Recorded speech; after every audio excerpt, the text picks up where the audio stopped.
Le gouvernement a annoncé le 9 décembre dernier la création d'une mission très haut débit dont elle vous a confié la responsabilité. Est-ce que vous pouvez nous expliquer ce qu'il en est? Alors effectivement, le gouvernement a annoncé le 9 novembre dernier le lancement de cette mission très haut débit. J'ai consacré les premiers jours qui ont suivi cette annonce à organiser mon départ de l'ARCEP, où j'avais en charge la direction des marchés du haut, du très haut débit et des relations avec les collectivités territoriales. Il m'a semblé utile de démissionner rapidement de ce poste pour clarifier les choses, d'une part, et d'autre part, pour m'investir pleinement sur cette mission qui, encore une fois, doit travailler dans un délai extrêmement bref.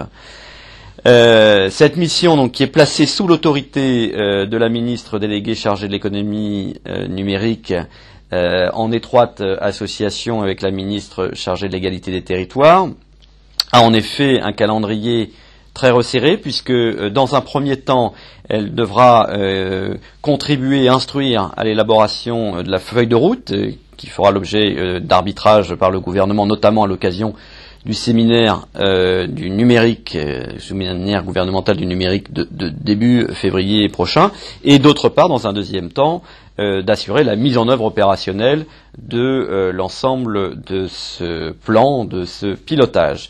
Alors cette mission, aujourd'hui, va rassembler en une petite demi-douzaine de personnes. Elle sera probablement amenée à s'étoffer par la suite. J'ai l'intention de m'entourer d'experts d'horizons différents, et notamment d'experts qui ont déjà mis en œuvre ou préparé des réseaux d'initiatives publiques et qui ont une bonne connaissance concrète du terrain et de projets de réseaux d'initiatives publiques. Quels sont les objectifs assignés par le gouvernement à cette mission? Comme je vous le disais, dans un premier temps, il s'agit d'instruire l'élaboration d'une feuille de route qui soit très précise pour être mis en œuvre dès le printemps 2013. Donc nous allons, d'ici le 10 décembre, c'est-à-dire dans une semaine, mettre en consultation auprès des acteurs les plus concernés, les plus intéressés, un projet qui pourra bien évidemment faire l'objet d'amendements en fonction des retours que nous recevrons,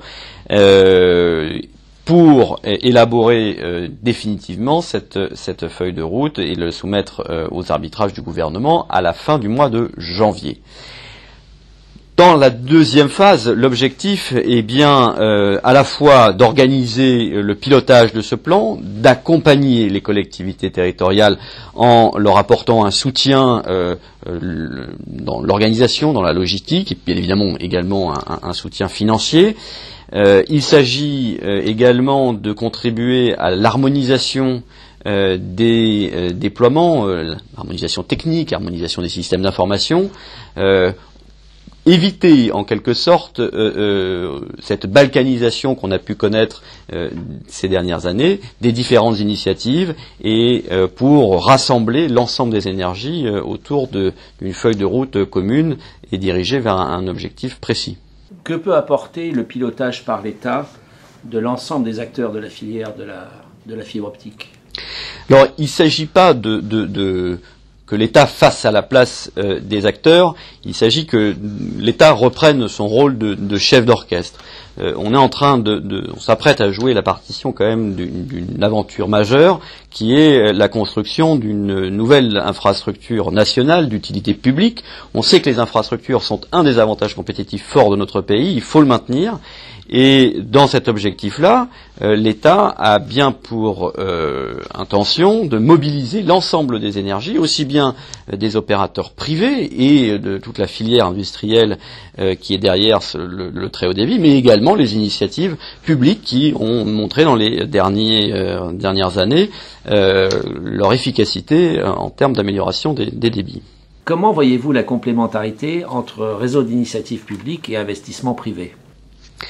Alors c'est une question délicate qui a fait l'objet de vifs débats ces derniers temps.